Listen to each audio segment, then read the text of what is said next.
خراج گزاری۔ مقدس لوکا کی انجیل 20 باب 20 تا 26 آیات تک۔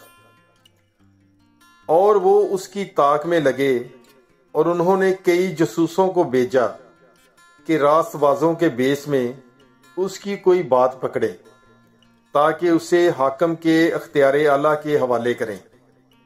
تب انہوں نے اس سے پوچھا، اے استاد، ہم جانتے ہیں کہ تیرا کلام اور تعلیم درست ہے اور تو کسی کی طرفداری نہیں کرتا بلکہ سچائی سے خدا کی راہ بتاتا ہے۔ ہمیں قیصر کو خراج دینا روا ہے یا نہیں؟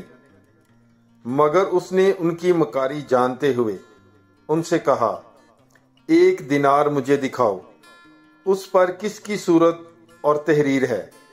انہوں نے کہا، قیصر کی۔ تب اس نے ان سے کہا، پس جو قیصر کا ہے قیصر کو، اور جو خدا کا ہے خدا کو ادا کرو۔ اور وہ لوگوں کے سامنے اس کی کوئی بات پکڑ نہ سکے اور اس کے جواب سے تعجب کر کے چپ ہو رہے۔ پاک کلام کے پڑھے اور سن جانے پر خداوند کی برکت ہو۔ خدا کا شکر ہو۔ God bless you. Bible is life.